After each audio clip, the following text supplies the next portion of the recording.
परमं भवान् पवित्रं परमं भवान् पुरुषं शाश्वतं दिव्यं पुरुषं शाश्वतं दिव्यं आदिदेवम् अजं विभुम् आदिदेवम् अजं विभुम् आहुस्त्वां ऋषयः सर्वे आहुस्त्वां ऋषयः सर्वे देवर्षिर्नारदस्तथा देवर्षिर्नारदस्तथा असितो देवलो व्यासः असितो देवलो व्यासः स्वयं चैव प्रविशि मे स्वयं चैव प्रविशि मे अर्जुन उवाच परं ब्रह्म परं धाम पवित्रं परमं भवान् पुरुषं शाश्वतं दिव्यम्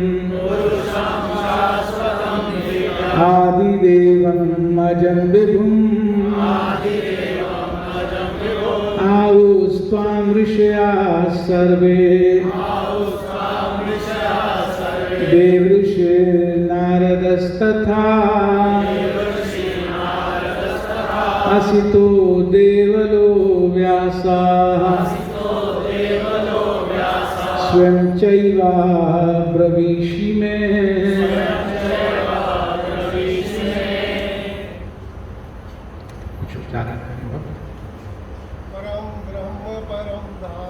परं ब्रह्म परं धाम पवित्रं परमं भवान्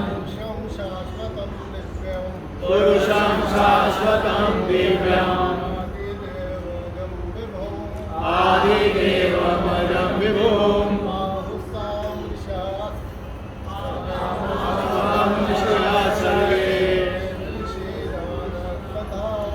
देवर्षि नारदस्तथा असितो देवलो व्यासः स्वयं चैव प्रविशि मे परं ब्रह्म परं धाम पवित्रं परमं भवान् पुरुषं शाश्वतं दिव्यम् आदिदेवमजं विभुम् आहुस्त्वां ऋषयः सर्वे देवर्षिर्नारदस्तथा असितो देवलो व्यासः स्वयं चैव प्रविशि मे परं ब्रह्म परं धाम पवित्रं परमं भवान् पुरुषं शाश्वतं दिव्यम् आदिदेवम् अजं विभुम् आहुस्त्वां ऋषयः सर्वे देवर्षिर्नारदस्तथा असितो देवलो व्यासः स्वयं चैव प्रविशि मे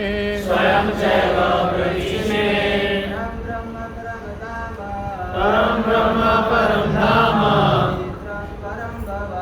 पवित्रं परमं भवान् पुरुषं शाश्वतं दिव्यम् आदिदेवमजं विभुम्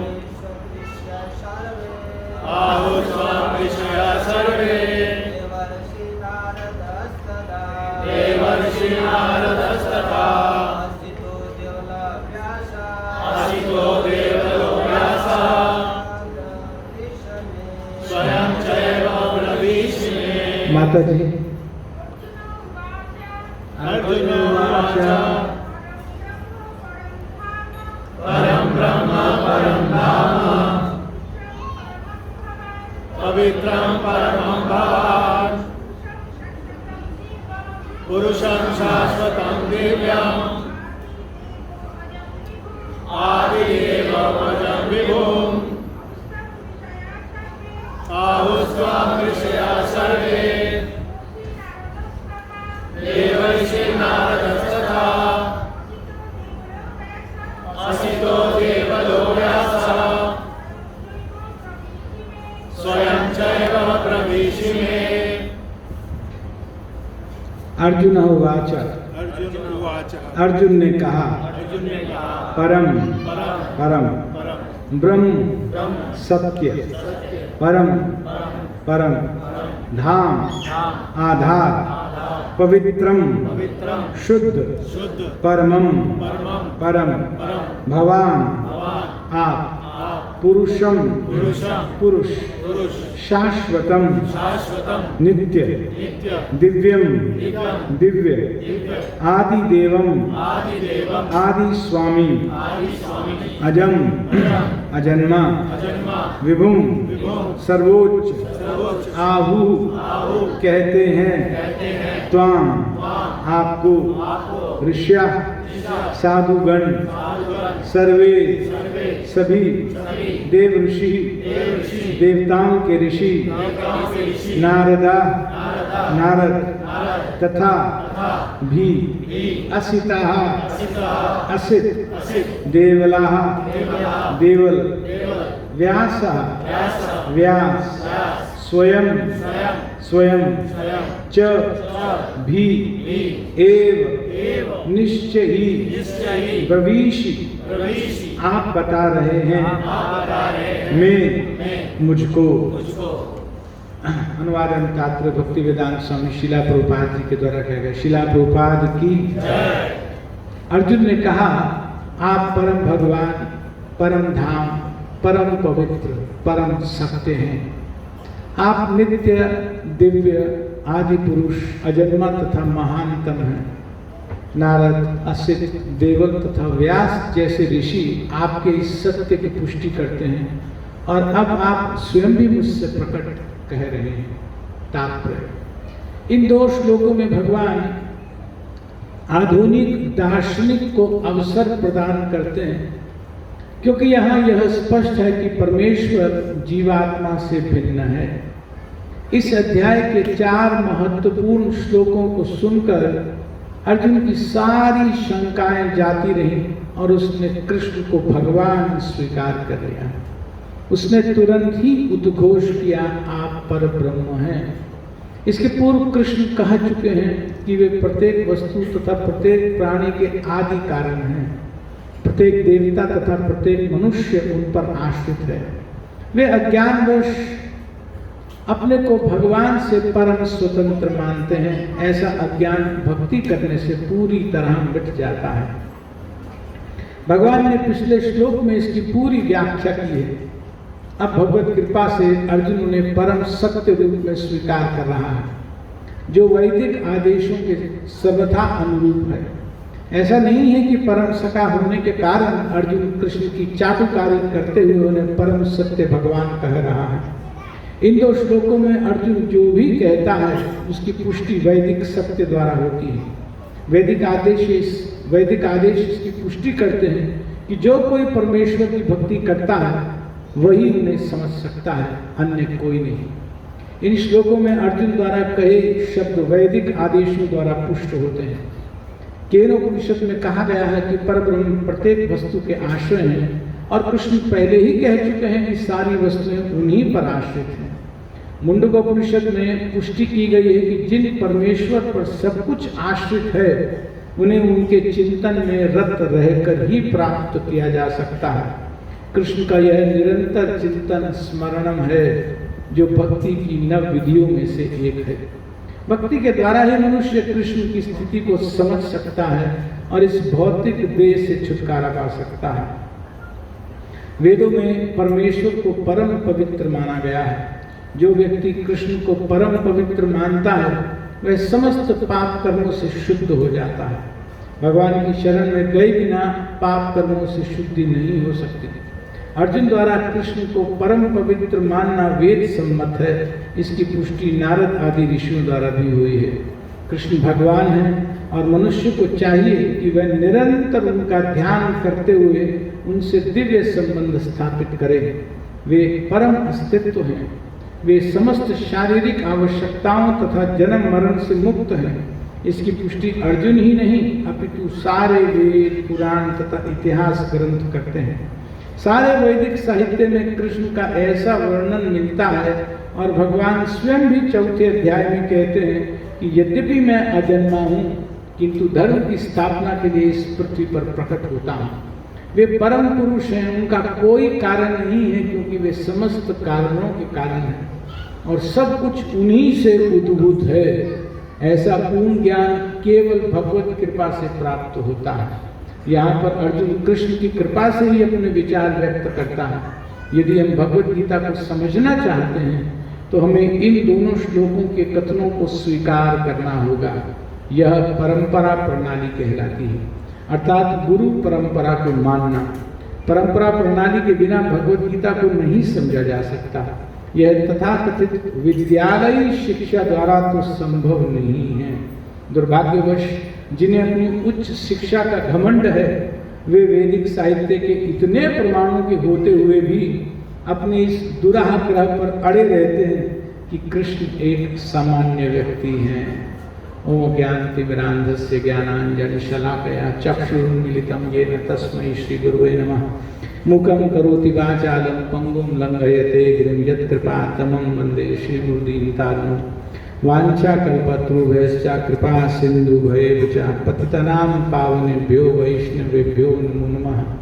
जय श्री कृष्ण चैतन्य प्रभु नित्यानंद श्री अद्वैत गदाधर शिवासादि गौर भक्तवृंदा। हरे कृष्णा कृष्णा कृष्णा हरे हरे, हरे राम राम राम हरे हरे।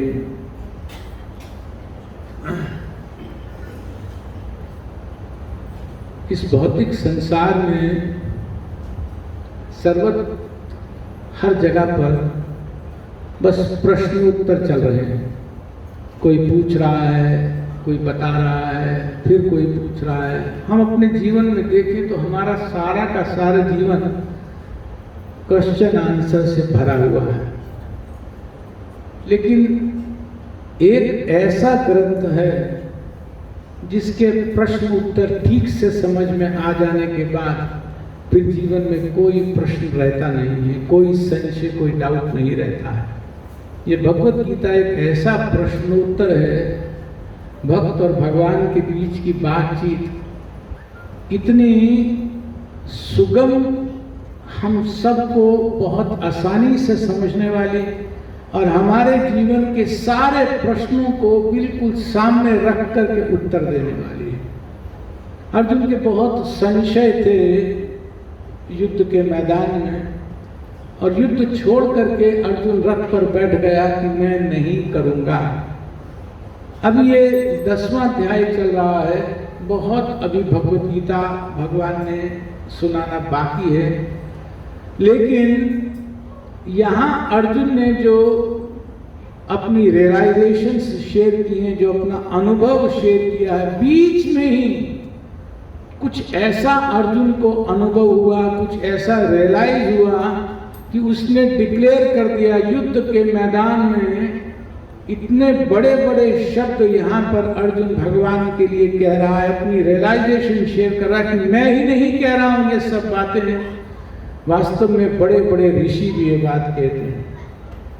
भगवत गीता को सार में अगर समझने का प्रयास किया जाए तो 4 श्लोक अगर ठीक से समझ में आ जाते हैं, जिसको चतुश्लोकी भगवत गीता कहते हैं, तो ये समझ लेना चाहिए कि भगवत गीता का सार पकड़ लिया। भगवान ने इसी अध्याय में इस श्लोक से पहले जो अर्जुन अभी बोल रहा है, श्लोक संख्या 12 और 13, तो इससे पहले के 4 श्लोक में जो ज्ञान दिया 8, 9, 10 और 11, 10वें अध्याय का ये जो 4 श्लोक हैं, इनको चतुश्लोकी भगवत गीता बोलते हैं। चतुश्लोकी भगवत गीता का अर्थ है कि वो 4 श्लोक जो सारी भगवत गीता का बीज माना जा सकता है, सारी भगवत गीता का सार माना जा सकता है। एक श्लोक में भगवान अपने विषय में बताते हैं कि सब कुछ मुझसे उद्भूत है। भगवान बहुत सुंदर भाव वहां पर प्रकट करते हैं कि अहम सर्वस्य प्रभवो मत्तः सर्वं प्रवर्तते इति मत्वा भजन्ते मां बुद्धा भाव समन्विता। तो भाव ये वहां पर समझने वाला है कि जो भी चीज हर एक कोई ना कोई कारण होता है, उसका भी कोई ना कोई कारण होता है जो सबका मूल कारण है। सर्व कारण कारणम सर्वस्य मत्तः, सब मुझसे निकल रहे हैं, वो कारण भगवान बताते हैं।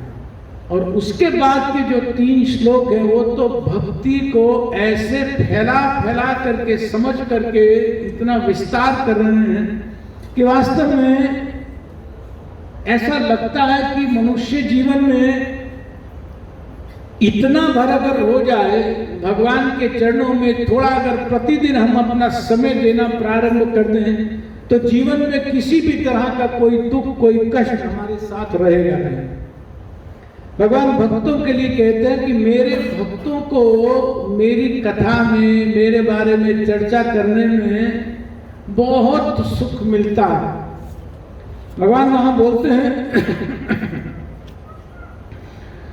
मच्चित्ता मदगत प्राणा बोधयंता परस्परम, कि जो मेरे भक्त हैं उनका मन मुझ में लगा रहता है। मच्चित्ता, चित्त का मतलब होता है मन, उनका हृदय किसी तरह से मेरे बारे में ही उनके मन में चिंतन चलता रहता है कि किस तरह से भगवान की सेवा बने, किस तरह से भगवान की सेवा बढ़ाई जाए, किस तरह से भगवान के नाम, भगवान के भक्तों का संग कथा, उनका मन बाहर जाता ही नहीं। मच्चित्ता मदगत प्राणा, और वो प्राण धारण करते हैं मेरे लिए। प्राण धारण करते हैं मेरे लिए का अर्थ ये है कि अगर उनके जीवन से मैं नहीं हूं, मैं निकाल दिया जाऊं किसी तरह से, तो वो समझते हैं कि बिल्कुल जीने का कोई लाभ नहीं है। मच्चित्ता मदगत प्राणा बोधयंता परस्परम, बोधयंता परस्परम का मतलब कि एक दूसरे से मेरे बारे में चर्चा करते रहते हैं, खूब खूब मेरे बारे में बात करते हैं।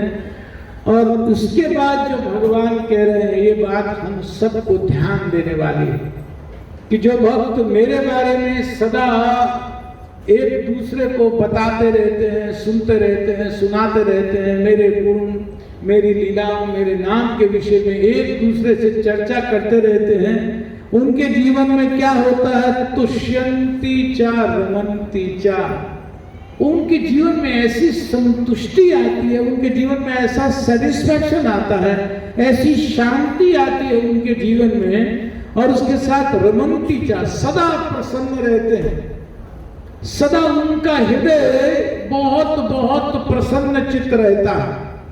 मेरे बारे में चर्चा करने से भगवान कहते हैं उनका मन बहुत प्रसन्न चित्त रहता है। ये ऐसी चीज है जो हम में से कोई भी अपने जीवन में अनुभव करके देख सकता है।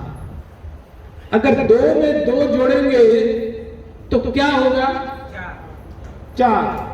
ये गुड़गांव में 4 होगा, दिल्ली में क्या होगा? 4 ही होगा। कहीं पर भी जाएंगे 4 होगा, क्योंकि 2 में 2 जुड़ने से 4 ही होता है। उसी तरह से जब जीव का, भगवान के अंश का, जब भगवान की कथाओं से, भगवान के नाम से मेल होता है तो उसका रिजल्ट 4 माने यहाँ जो बताया तुष्यंती चा रमन्ती चा बदल नहीं सकता है। जैसे 2 में 2 जोड़ने से रिजल्ट बिल्कुल निश्चित है, उसी तरह से हमारे जीवन में अगर भगवान का नाम जुड़ता है, भगवान की कथा जुड़ती है, तो जो यहाँ लिखा है तुष्यंती चा रमन्ती चा, ये बिल्कुल निश्चित है, ये साइंटिफिकली बिल्कुल प्रूफ है। तो जो भी अपने जीवन में सेटिस्फैक्शन चाहते हैं, भगवान यहाँ पर बात कह रहे हैं कि तुष्ट होना चाहते हैं, संतुष्ट होना चाहते हैं, शांत होना चाहते हैं, पूरी तरह से प्रसन्न चित्त रहना चाहते हैं, मच्चित्ता मदगत प्राणा बोधयंता, अपने जीवन में इनको लाना चाहिए। तो भगवान ये 4 श्लोक बता रहे हैं उसके बाद बोलते हैं कि हो सकता है कि मेरे भक्त मेरे बारे में चर्चा तो बहुत करें, लेकिन संभव है कि कभी मेरे बारे में पूरा ना जान पाए, कभी उनको मेरे विषय में पूरा ज्ञान ना हो पाए। यदि कभी ऐसा होता है कि खूब चर्चा मेरे बारे में, खूब कथाएं करते हैं, खूब संतुष्टि है जीवन में, बहुत प्रसन्नता है, ये जो प्रसन्नता है ये अंदर का विषय होता है, ये बाहर की चीजों से नहीं मिलती। बाहर की चीजें हैं उसका एक थोड़ा उपादान तो बन सकती हैं, लेकिन प्रसन्नता तो अंदर से ही आती है तो आती है। वास्तव में जो आत्मा की प्रसन्नता है वही प्रसन्नता रिफ्लेक्ट होकर के हमारे जीवन में, हमारी पर्सनालिटी में, हमारे चेहरे पर आती है। नहीं तो ये टेम्पररी चीजों से प्रसन्नता नहीं आती। तो भगवान का नाम बहुत अंदर धस करके जीव को संतुष्ट करता है, बहुत अंदर जा करके वास्तव में जीव को प्रसन्न करता है। इतना प्रसन्न करता है कि इस भौतिक जगत के दुखों से फिर उसको दुख नहीं होता। तो भगवान कह रहे हैं कि तेषां सतत युक्ता नाम भजताम प्रीति पूर्वकम, कि ऐसे मेरे भक्त जो बहुत प्रीति से, बहुत प्रेम से मेरा भजन करते हैं, मेरे बारे में श्रवण कीर्तन करते हैं, साथ बैठ करके मेरे विषय में चर्चा करते हैं, तेषा ऐसे मेरे भक्तों को ददामि बुद्धि योगम तम, ऐसा मैं बुद्धि योग देता हूं, मैं ऐसा अनमोल ज्ञान उनके हृदय में भर देता हूं, ऐसा रियलाइजेशन उनके हृदय में भर देता हूं, इतनी डीप उनके हृदय में एक मैं फाउंडेशन बना देता हूं, ये मां उपायंती थे, जिससे वो निश्चित रूप से मुझसे मिले रहते हैं। सदा उनको मेरा स्मरण रहता है, मेरा ध्यान रहता है, और शरीर छोड़ने के बाद वो मेरे धाम आते हैं। किनके बारे में कह रहे हैं? सतत युक्ता नाम भजताम प्रीति पूर्वकम, कि जो कोई बाध्यता से नहीं, कि नहीं मंदिर में जाते हैं तो 2 माला 4 माला के लिए कहते, नहीं, प्रेम से, मन से खूब मेरे भजन में उनका भाव बनता है, अच्छा लगता है उनको। तो इस तरह के जो भक्त हैं, भगवान कह रहे हैं, जो प्रयास करते रहते हैं, सदा लगे रहते हैं, ऐसे भक्तों के जीवन में मैं इतना सुंदर ज्ञान का आधार उनके हृदय में बनाता हूं कि फिर उनको कोई संशय नहीं रह जाता, कहीं बाहर से कोई डाउट क्लियर करने की कोई आवश्यकता नहीं रह जाती।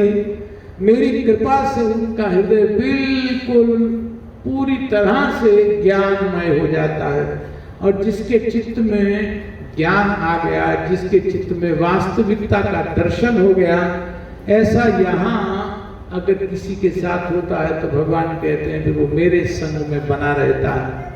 और आखिर में इस चौथे श्लोक में, जिसे चतुर्श्लोकी भगवत गीता का चौथा श्लोक बोलते हैं, तो भगवान कह रहे हैं कि तेषामेव अनुकंपार्थम अहम ज्ञान जगतमा, कि ऐसे लोग जो लगे रहते हैं, एक दूसरे के साथ बैठते हैं, भगवान के बारे में चर्चा करना चाहते हैं, कुछ सुनना उनको अच्छा लगता है, जिनको भगवान के बारे में सुनना। आप सब लोग अपना समय निकाल करके आए, शाम का समय कहीं और भी जा सकते थे, बहुत बहुत ऑप्शंस हैं, लेकिन आप अपना बिजी शेड्यूल में से 1 घंटा 2 घंटा निकाल करके आए। आप विश्वास मानिए, ये जो समय आपका अपने ऊपर दिया गया है, ये जो समय अपने ऊपर आपने इन्वेस्ट किया, ये खराब नहीं जाएगा। ये जो भगवान के संपर्क में जितना भी हम अपने जीवन का अंश देते हैं, ये हमारी अपने ऊपर सबसे बड़ी कृपा होती है। अगर कहे कि हम कितना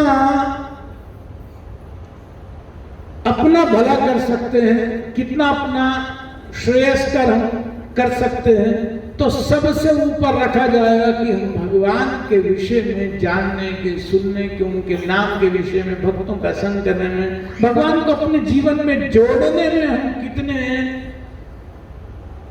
प्रयास कर रहे हैं। सच्चाई ये है कि ये शरीर बहुत दिनों तक हमारे साथ नहीं रहने वाला है। इस शरीर की एक आयु निश्चित है, हम सब की आयु निश्चित है।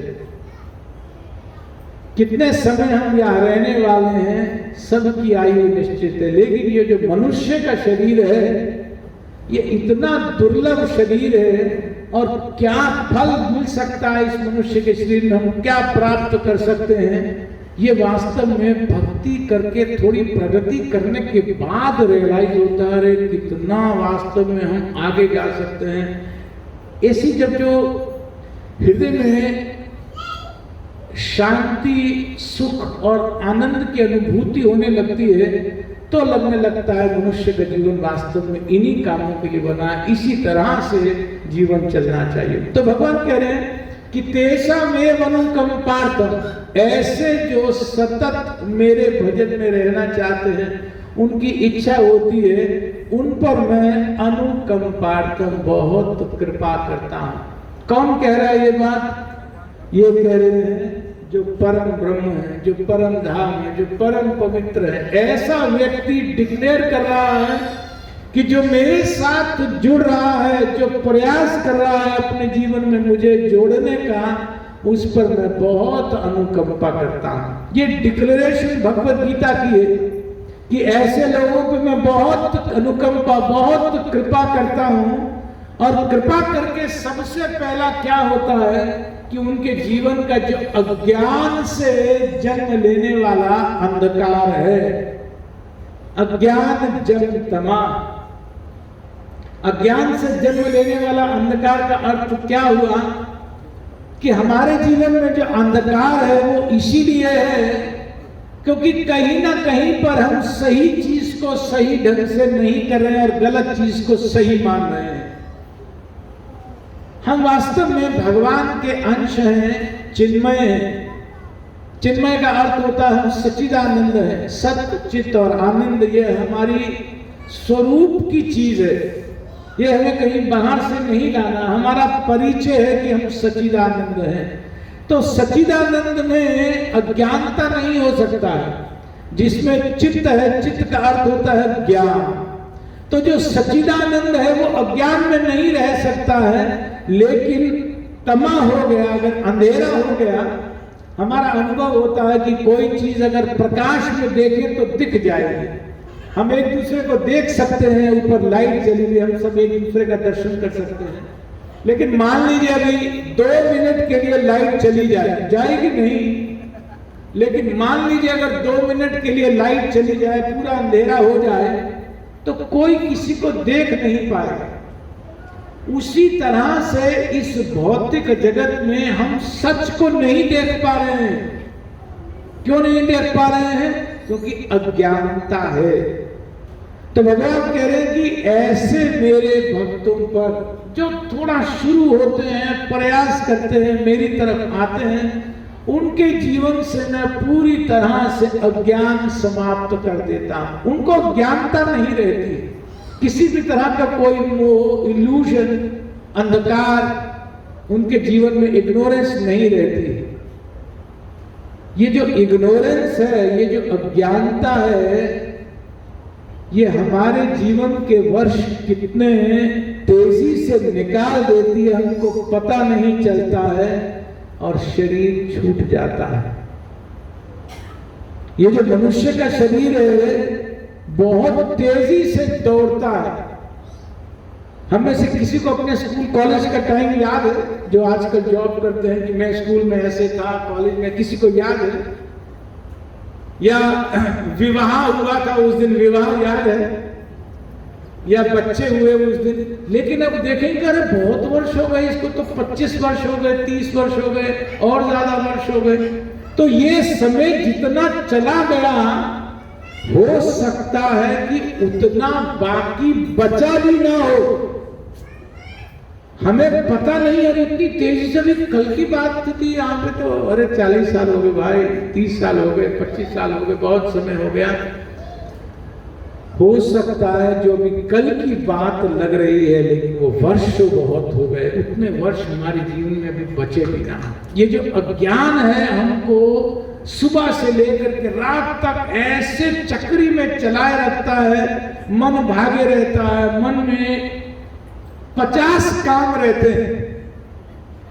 मल्टीपल टास्किंग होती रहती है, सारा दिन मन बिजी रहता है, सारा दिन कहीं ना कहीं एंगेजमेंट रहती है। अपने बारे में, अपनी प्रगति के बारे में, वास्तविक ज्ञान के बारे में, सत्य से अपने आप को जोड़ने के बारे में बहुत लोगों का ध्यान ही नहीं जाता है और पूरा का पूरा जीवन चला जाता है। ये कोई पशु का जीवन या पक्षी के जीवन की बात नहीं कर रहे। किसका पूरा जीवन चला जाता है? जो मनुष्य योनि में आया है, जो मनुष्य योनि में आया और मनुष्य योनि में आने के बाद भी जैसे आया था वैसे ही चला गया। इससे बड़ा नुकसान वास्तव में मनुष्य का कोई नहीं हो सकता है। रुपए का नुकसान बहुत कम नुकसान है, हमारी प्रतिष्ठा का नुकसान बहुत कम नुकसान है, लेकिन बहुत बड़ा नुकसान होता है जब मनुष्य का शरीर बिना ठीक ज्ञान के व्यर्थ चला जाता है। तो भगवान कह रहे हैं कि ऐसे मेरे भक्तों पर जो थोड़ा प्रयास भर करते हैं मेरे से जुड़ने का, बस प्रयास करते हैं, उनके जीवन में मैं खुद आकर के जुड़ जाता हूं। मैं उनके मार्ग से सारा का सारा अंधकार हटा देता हूं। एक प्रश्न मैं कर रहा हूं यहां पर, अगर हम भगवान तक पहुंचने का प्रयास करेंगे, सदा भगवान का स्मरण है, अगर ये प्रयास करेंगे और दूसरी तरफ भगवान जबरदस्ती हमारे हृदय में धस करके और अपना स्मरण कराएंगे, तो कौन सा काम ज्यादा सरल है? कौन सा काम ज्यादा सरल है? हम प्रयास करके भगवान को अपने हृदय में, चित्त में धारण करने की कोशिश करें, दाएं बाएं बहुत काम, क्रोध, लोभ, मोह अपनी तरफ खींच रहा है, फिर भी हम कोशिश कर रहे नहीं रहता है। लेकिन यदि भगवान अनुकंपा कर दे, अनुकंपा का क्या अर्थ होता है कि भगवान कांप जाए, अरे यार ये तो बहुत दुखी हो रहा है। अनु माने पीछे, और कंप का मतलब होता है कि बहुत जब पीछे कांपना होता है, कोई चीज को देख कर कोई आदमी दुखी होता है तो उसको अनुकंपा कहते हैं। इस पे कृपा करनी चाहिए, बहुत दुखी हो रहा है, इस पे कृपा करनी चाहिए। तो यदि भगवान कृपा करके स्वयं ये डिसाइड कर ले कि इस भक्त के तो हृदय से निकलना नहीं, इस भक्त के हृदय से नहीं जाना, ये प्रयास कर रहा है। अनुकंपा का क्या मतलब होता है? Grace, mercy. मान लो कोई स्कूल में टीचर है, 100 में से बच्चे क्या आए 28, पास कितने वाला होता है? 33 वाला। अब कोई टीचर देखे यार 28 तक तो इसने मेहनत की है, फेल हो रहा है, फेल हो रहा है, तो वो 5 नंबर या 7 नंबर बढ़ा करके 28 के 35 कर दे, 38 कर दे। 2 लाइनें लिखी हैं, 10 नंबर का क्वेश्चन है, उसने आपको 8 नंबर दे दिए, तो क्या कहा जाएगा? उसको कृपा कहा जाएगा। अनुकंपा डिजर्व तो नहीं करते हैं। लेकिन अगर अनुकंपा हो रही है, यदि अनुकंपा हो रही है, तो इसका अर्थ क्या मानना चाहिए कि भगवान कृपा करके हमारे हृदय में आकर के धस रहे हैं, बैठ रहे हैं हमारे हृदय में कृपा करके। यदि भगवान स्वयं कृपा करके हृदय में आकर के बैठना चाहें और निकले नहीं, वहां से बाहर ना निकले, तो ये तो बहुत सुंदर स्थिति हो जाएगी, बहुत बढ़िया स्थिति हो जाएगी। भगवान कह रहे हैं मैं ऐसा ही करता हूं, मैं अनुकंपा करके उनके हृदय में आकर के बैठ जाता हूं। किनके? जो प्रयास करके मेरी तरफ चलते हैं, जो थोड़ा कोशिश कर रहे हैं। हम भगवान की तरफ नहीं जा पाएंगे। एक चींटी अगर प्रयास करे कि समुद्र लांग जाए तो लांग सकती है? नहीं लांग सकती, संभव नहीं। लेकिन शास्त्र कहता है मान लो बहुत बड़ी नदी है, बहुत बड़ी नदी है, और उसको पार करके जाना दुष्कर है। राजा अगर एक पुल बना दे तो चींटी क्या, कोई भी पार कर जाएगा, चींटी कोई भी पार कर जाता है। तो वो जो पुल बनता है उसको भगवान की कृपा का सेतु कहा जाता है। तो जो कृपा सेतु बनता है हृदय में, जब भगवान स्वयं आकर के बैठ जाते हैं, तो बहुत बड़ी स्थिति हो जाती है। तो भगवान कह रहे हैं कि तेषामेव अनुकंपार्थम अहम ज्ञान जम तमा नाश्यामि आत्म भावस्तो ज्ञान दीपेना भास्वता, कि मैं उसके हृदय में प्रवेश करता हूं और उसके हृदय में बैठ करके पूरी तरह से ज्ञान का प्रकाशमय दीपक जला करके सच प्रकट कर देता हूं उसके हृदय में। फिर मिथ्या, कहीं भी कुछ असत्य, कुछ अज्ञानता का दर्शन नहीं रह जाता है।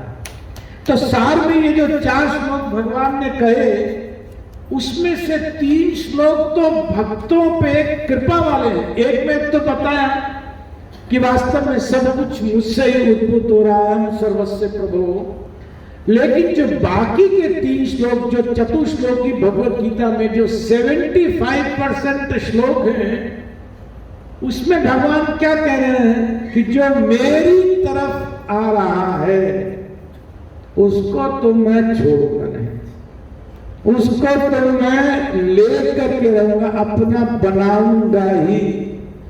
तो आप जो ये थोड़ा समय दे रहे हैं, आप ये मत मानिए कि ऐसे ही जा रहा है, ये ऐसे ही नहीं जा रहा है। ये बैठ के देख रहे हैं, आमों की टोकरी के पीछे से बैठ बैठ के खूब देख रहे हैं, सब जानते हैं। तो भगवान जब किसी को देख लेते हैं, एक रडार, एक चीज होती है रडार। रडार समझते हैं क्या होता है? क्या होता है रडार? एरोप्लेन को हैं? हवाई जहाज देखने के लिए। हाँ, कि ठीक ठीक जो ऊपर से उड़ रही है चीजें, वो क्या है, कितनी दूर है, किस स्पीड से चल रही है, कैप्चर कहाँ, उसको रडार बोलते हैं, जो पूरी तरह से सुपरवाइज कर रहा है। तो भगवान के रडार में जो आ जाता है, समझ पा रहे ना मैं क्या कह रहा हूं, कि जो भगवान के रडार में आ जाता है उसको तो भगवान छोड़ते नहीं। ये 3 श्लोक में यही कहा जा रहा है कि जो एक बार मुझसे जुड़ गया, मेरे साथ जुड़ करके मेरे से अपना संबंध बनाने का प्रयास कर रहा है। संबंध सबसे अधिक बनता है भगवान का यहां से, दर्शन से संबंध बनता है, लेकिन उससे कई गुना अधिक संबंध बनता है यहां से। कहां से? सुन करके, श्रवण के माध्यम से। तो भगवान को वास्तव में अगर भक्त प्रयास कर रहा होता है, भगवान के रडार में बहुत जल्दी आ जाता है वो भक्त जो यहां से भगवान को अप्रोच करता है, जो श्रवण के माध्यम से भगवान को अप्रोच करता है। बाकी सब काम भी करने हैं, खूब सेवा करनी है, लेकिन इसको इग्नोर नहीं करना है, भगवान के नाम में जुटना चाहिए। हम में से कौन है जो भगवान का नाम नित्य प्रति कुछ ना कुछ जप करते हैं? थोड़ी माला, कुछ ना कुछ जप करते हैं। बहुत अच्छा, बहुत लोग प्रतिदिन जप करते हैं। मेरा विनय है, एक विनती है, क्या वास्तव में अपने जीवन में जो कभी अनुभव नहीं किया कि सुख की वास्तविक परिभाषा क्या है, आनंद की वास्तविक परिभाषा क्या है, अगर अपने जीवन में बहुत जल्दी इसको अनुभव करना चाहते हैं तो भगवान का नाम अपने जीवन में ले आइए। थोड़ा भी अगर टाइम दें, भगवान का नाम कलयुग में सबसे बड़ा मंगलकारी उपाय है। शास्त्र में कहा गया कि भगवान के नाम की तुलना इस संसार सागर में जहाज से की जाती है। इस संसार सागर को पार करने के लिए और कोई नौका, कोई जहाज विशेष जो बना है वो भगवान का श्रवण है, भगवान का नाम, भगवान की कथा, भगवान के बारे में सुनना। तो जो वास्तव में इसका अनुभव करना चाहते हैं, जो वास्तव में समझना चाहते हैं कि आज तक जो अनुभव नहीं किया है, मंदिर में बड़ा जोर जोर से प्रभु जी बैठ करके बोल रहे थे कि अगर अनुभव करना चाहते तो थोड़ा मैं एक्सपेरिमेंट तो करके देखूं, थोड़ा कर ऐसी ट्राई करके देखना चाहिए। भगवान का नाम अपने जीवन में नित्य प्रति लाने का प्रयास करना। हरे कृष्णा हरे कृष्णा राम हरे हरे हरे राम हरे राम राम राम हरे हरे हरे कृष्णा कृष्णा कृष्णा हरे हरे हरे राम राम राम हरे हरे। ये जो हमने भगवान का आह्वान किया, आप ये मत सोचिए कि वो ऐसे ही नजरअंदाज कर देंगे। एक एक नाम जो भगवान का भक्त लेता है वो कई कई किलोमीटर भगवान के चरणों की तरफ यात्रा अपनी पूरी करता है। एक एक नाम आपने अभी 32 बार बोला, हमने 64 बार उच्चारण किया, वास्तव में हमने प्रगति की। उसी तरह से जब हम प्रतिदिन अपने जीवन में भगवान के नाम का जप प्रारंभ करते हैं तो बहुत बड़ा अपने ऊपर एक, ये भगवान ने यहाँ कहा कि ऐसे भक्तों पे मैं बहुत कृपा करता हूँ। ये 2 गाड़ी के मैं नंबर बता रहा हूँ। 9161 है, एक पंजाब की गाड़ी है, PB15W एक गाड़ी है, बाहर सेल के लिए लग गई है वो। दूसरी है 0814 0814 HR26EU 0814। ये बिल्कुल सही जगह पर पार्क है, तो थोड़ा गलत कर लीजिए, इसे तो पार्क कर लीजिए। तो मैं कह रहा था कि भगवान की बहुत बड़ी अनुकंपा सुन करके कि भक्तों के प्रति इतने दयालु होते हैं, भगवान इतने दयालु होते हैं। मात्र भगवान की इस बात को सुन करके इस चतुश्लोकी भगवत गीता सार में जो 4 श्लोक कहे गए, जिसको अच्छे से समझ लेने पर शास्त्र कहता है, आचार्य कहते हैं कि भगवत गीता समझ में आ गई। अगर ये 4 श्लोक ठीक से समझ में आवे तो 4 श्लोक में 3 श्लोक क्या है, जैसे मैंने भी बताया 3 श्लोक क्या है कि भक्त थोड़ा प्रयास करता है, बाकी सब काम भगवान करते हैं। तो भगवान की कृपा इन 3 श्लोकों में जब बताई गई, दिखाई गई, तो अर्जुन के मन में ऐसा भाव हुआ, अर्जुन के मन में इतनी भावना आई कि उसने डिक्लेयर कर दिया कि इससे श्रेष्ठ कोई नहीं हो सकता है। बहुत बहुत भगवत गीता भी इसके बाद भी कही जानी है, बहुत बहुत भाव अभी और व्यक्त किए जाएंगे, लेकिन यहाँ पर जो कृपा की बात, अनुकंपा शब्द सुना, अज्ञानता दूर हो जाती है ऐसे भक्तों के जीवन से। जब ये सुना तो अर्जुन एकदम भाव में विफल होकर के डिक्लेयर कर देते हैं कि वास्तव में ऐसे कृपा का इतना बड़ा आधार और कोई नहीं हो सकता। शास्त्र में जब कुछ लोग भगवत गीता पर चर्चा करते हैं, भगवत गीता के बारे में बात करते हैं, लेकिन फिर भी कहते हैं, भगवत गीता पर टिप्पणियां करते हैं इस भगवत गीता को, इन सब श्लोकों को सुनने के बाद भी, कि वास्तव में जो सबसे ऊंची चीज है वो ब्रह्म ज्योति है।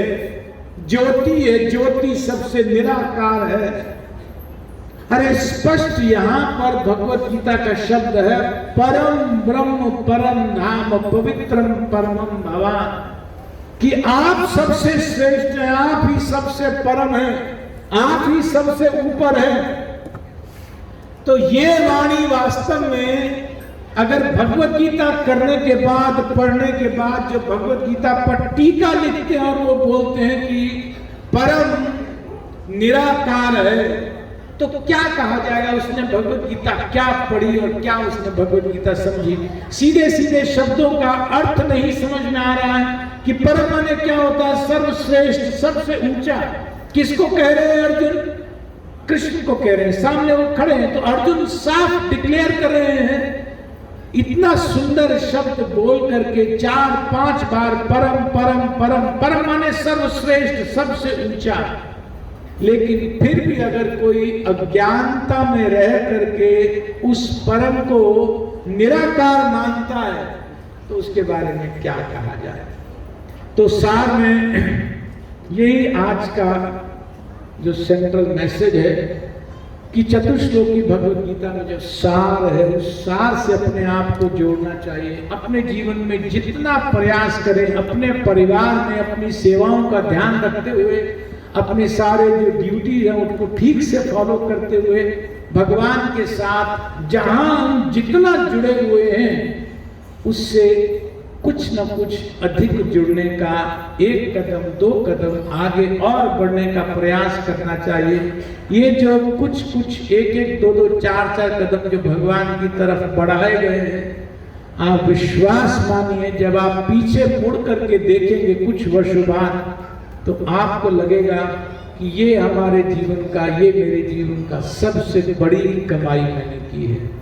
जो सबसे बड़ी मैंने पूंजी अर्जित की है कि मैं वास्तव में प्रयास करके भगवान की तरफ बढ़ने का मैंने कोशिश किया या कोशिश की। तो इन कुछ शब्दों के साथ मैं यहाँ वाणी को विराम दे रहा हूँ। अभी जो आपने यहाँ पर बहुत सारे उत्सव रूपी एक मौसम यहाँ देखा है, ये चैतन्य महाप्रभु की बहुत कृपा है। चैतन्य महाप्रभु की एक लीला है, भगवान कृष्ण स्वयं है चैतन्य महाप्रभु। भक्तों की इच्छा हो कुछ भी पाने की और भगवान की तुरंत ये संकल्प हो जाना है कि मैं ये करके रहूंगा। ये जो आम वाला उत्सव है ये इस बात का ही प्रमाण है। एक उदाहरण है कि भगवान भक्तों के मन में बाद में आता है, भगवान पूरा पहले करना चाहते हैं। हमें ये कभी नहीं मानना चाहिए कि बहुत बार हमें भगवान को कहने की जरूरत है, कहने की भी आवश्यकता नहीं है। हमारा संकल्प, हमारे हृदय की भावना का एक एक अंश भगवान जानते हैं। कुछ कहने की आवश्यकता नहीं है, वो स्वयं जो हमारे लिए सबसे अनुकूल है वो अपने आप हमें देते जा रहे हैं, अपने आप आगे भी देते रहेंगे। एक छोटा सा बच्चा मान लो 2 महीने का, 3 महीने का होता है, 4 महीने का होता है, क्या वो अपने बारे में बहुत चिंता करता है कि मेरा दूध कहाँ से आएगा, मुझे कपड़ा कौन पहनाएगा, मैं पोटी करूंगा तो साफ कौन करेगा, गंद में ही बैठा रहूंगा? क्या अपने बारे में बहुत प्लानिंग करता है? सच्ची बताइए, माताएं सब इसका डायरेक्ट अनुभव की हुई है प्रायः। क्या वो बहुत प्रयास करता है कि अभी मैं गंदा हूं, मुझे साफ कर दो? माँ खुद जाती है, गंद उसका हटा करके उसे पौष्टिक साफ करके, जब भूख लगती है उससे पहले तैयार रहता है, जो उसको चाहिए पहले ही तैयार रहता है। तो इस भौतिक जगत में हम इस बात को स्पष्ट देख रहे हैं कि एक माँ को, बच्चे को तो पता ही नहीं होता है, अगर कुछ इच्छा भी करे तो भी कोई बात नहीं, नहीं इच्छा करे तो भी कोई बात नहीं, माँ तो तैयार बैठी ही है। ये सच्चाई बात, ये सच्ची बात है कि नहीं? माँ को बहुत बहुत बताना पड़ता है कि अब उसको भूख लगी होगी, अब उसको नींद आई होगी, अब उसको दवा देना है, अब उसका पेट, अब उसको मालिश करनी है। कुछ नहीं बताना पड़ता है बच्चे को, माँ करती रहती है, अपने आप से करती रहती है। तो भगवान तो कोटि कोटि माँओं से भी ज्यादा हमारे स्नेहिल हैं। कोटि कोटि माँ जितना प्यार करे, उन सब के प्यारों को जोड़ दो, उन सब के लव एंड अफेक्शन को जोड़ दो, तो भी भगवान हमें जितना चाहते हैं फिर भी उसके बराबर नहीं बैठ पाएगा। तो भक्तों ने एक बार चैतन्य महाप्रभु से बैठे हुए थे कुछ भक्त, आम का मौसम नहीं था, आम का मौसम नहीं था, या कुछ आने वाला था, या कुछ आम चले गए थे, या कुछ मुझे एग्जैक्टली ध्यान नहीं है, या पेड़ पर उस समय आम नहीं थे। तो भक्तों ने भगवान को विनती कर दी, सब बैठे हुए थे, महाप्रभु आज तो आम खाने का मन हो रहा है, आज तो आम खाने की इच्छा हो रही है। तो किसी ने सोचा शायद बाजार से 1 2 4 पेटी मंगाएंगे तब बांटेंगे सबको। मैं कहना चाह रहा हूं कि भगवान भक्तों की इच्छा को कितनी जल्दी पूरा करते हैं, ये उदाहरण है ये आम का उत्सव। भगवान ने तुरंत वहीं पर उधर ही बैठे बैठे एक आम को गुठली से उत्पन्न करके तुरंत पेड़ बना दिया। उसके इतने मधुर फल वहां पर बना दिए और कभी ना खत्म होने वाले अक्षय आम का पेड़ वो बन गया तुरंत। तो भक्तों का हृदय जहां भगवान देख लेते हैं, ये आम उत्सव उदाहरण है कि भगवान तुरंत उसका पूरा, बस हमें विश्वास होना है कि भगवान हमारे साथ हैं। हम में से कौन कौन जो मानते हैं भगवान हमारे साथ सदा हैं, भगवान कभी भी हमसे अलग नहीं है। हरे कृष्णा हरे कृष्णा कृष्णा कृष्णा हरे हरे हरे राम राम राम हरे हरे। जब आप कभी अनुभव करना चाहते हो कि भगवान हमारे साथ है कि नहीं है, भगवान का नाम भगवान से अभिन्न होता है। तुरंत भगवान का नाम लीजिए, आपके हृदय में भगवान तुरंत प्रकट हो जाएंगे। जैसे हॉटलाइन होती है ना, हॉटलाइन, फोन उठाते हैं तो डायरेक्टली जहां का नंबर होता है वहां कनेक्ट हो जाता है, होता कि नहीं होता, इसको हॉटलाइन बोलते हैं। तो जब भगवान को अनुभव करना हो अपने हृदय में, ये हॉटलाइन नंबर आपके पास है। आप ट्राई करके देख लीजिएगा, जिस समय आपको सबसे अधिक आवश्यकता हो भगवान की, लग रहा हो कि अभी कमजोर पड़ रहा हूं या पड़ रहे हूं, भगवान साथ रहे मेरे, आप हॉटलाइन मिलाइए, निश्चित गारंटी है भगवान अपने नाम से अभिन्न है, तुरंत प्रकट हो जाएंगे, आपके हृदय में तुरंत अनुभव कराएंगे अपनी प्रेजेंस का।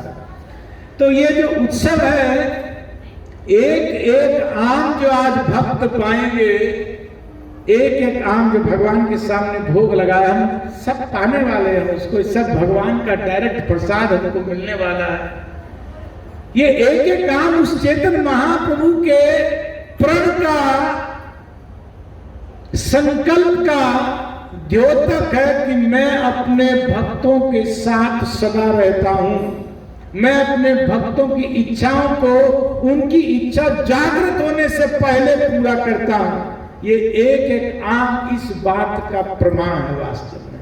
तो आप जब आज प्रसाद पाए आम का, तो आम मत मानिए, ये भगवान की अंडरटेकिंग है। आपको अंडरटेकिंग को हिंदी में क्या कहेंगे? प्रण है, संकल्प है कि जो मेरे साथ जुड़ रहा है, जो मेरे साथ आ रहा है, उसको ज्यादा प्रयास नहीं करना पड़ेगा, मैं उसकी तरफ भाग कर आऊंगा, मैं उसके हृदय में स्वयं सदा बैठ करके बना रहूंगा। यही अर्जुन का यहाँ पर उद्घोषणा हुई, यही महाप्रभु ने उस आम्र उत्सव में घोषणा की, सबको बताया, अपनी लीला से सबको दिखाया। तो इन कुछ शब्दों के साथ मैं यहाँ वाणी को अपने को विराम देता हूँ। कोई एक दो प्रश्न अगर किसी के लिए तो आप पूछ सकते हैं, नहीं तो फिर भगवान के संकल्प का लाभ।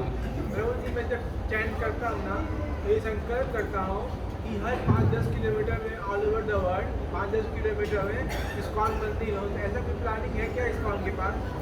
प्रभु जी कह रहे हैं, मैं जब जप करता हूँ तो मैं ये सोचता हूँ कि अगर ऐसा हो जाए कि इस्कॉन का मंदिर हर 5-10 किलोमीटर पर हो जाए, क्या ऐसा है या ऐसा संभव हो सकता है? आप जैसा निष्ठुर कोई नहीं है प्रभु। हर घर में इस्कॉन का मंदिर होना चाहिए। हर घर में इस्कॉन का मतलब क्या होता है? International society for Krishna consciousness. बस कि भगवान कृष्ण के प्रति जीवों में चेतना बढ़े, भावना बढ़े। 10 किलोमीटर के बाद तो बहुत दूर हो जाएगा। हर इंच पर हर व्यक्ति, हर प्राणी, हर मनुष्य भगवान कृष्ण की चेतना में हो, इसी संकल्प को लेकर के हमारे फाउंडर आचार्य श्रीला प्रभुपाद जी ने इस मूवमेंट की वास्तव में कल्पना की थी। सब लोग इस प्रयास में लगे हुए हैं। सबसे पहला प्रयास हमारा अपने लिए है कि हम अपने जीवन में भगवान को जोड़े, अपने जीवन में भगवान को लाए। तो वो दिन दूर नहीं है जब हर जगह भगवान के प्रति, क्योंकि ये 10,000 साल जो है ना अगले, इसको गोल्डन एज कहा जाता है, भक्ति का स्वर्णिम युग है ये अगले 10,000 वर्ष। थोड़ा करेंगे तो बहुत पाएंगे। इन 10,000 वर्षों में आप थोड़ा प्रयास करें, आप शास्त्र के आधार पर बोल रहा हूं, आप बहुत पाएंगे। 1 रुपए का काम करेंगे, 10,000 रुपए का रिजल्ट पाएंगे अगले 10,000 वर्षों में। तो इन 10,000 वर्षों में तो वास्तव में जितना अधिक से अधिक लोग जुड़े उतना उनके लिए भक्ति बहुत सरल, सुगम, बहुत आसानी से उपलब्ध है। बाकी आपकी शुभकामनाओं से अवश्य ऐसा होगा कि वास्तव में जो मंदिर हर 5-10 किलोमीटर पर नजर आएंगे, नहीं तो हर घर में मंदिर भगवान के भक्त हैं तो बनाते ही हैं। और किसी का कोई प्रश्न है? जी प्रभु जी।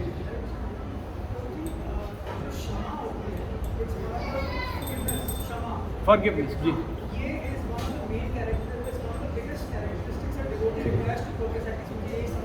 बिल्कुल सही।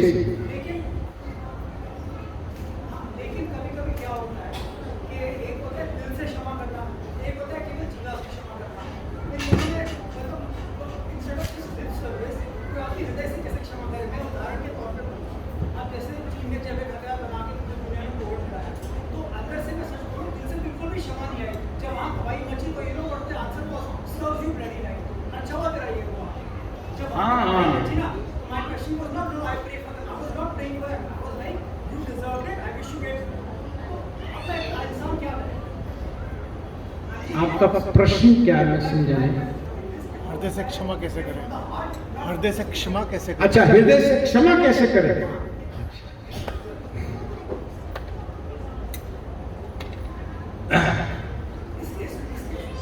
देखो, जो हृदय है ना, वो जिसका है उसको बिठा लेंगे तो क्षमा आसान हो जाएगा।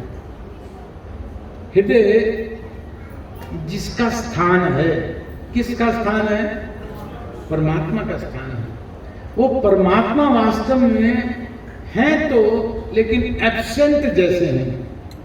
एब्सेंट इन द सेंस कि वो तो है लेकिन हमने उसकी तरफ कोई ध्यान नहीं दिया हुआ। हमारा ध्यान है बाहर।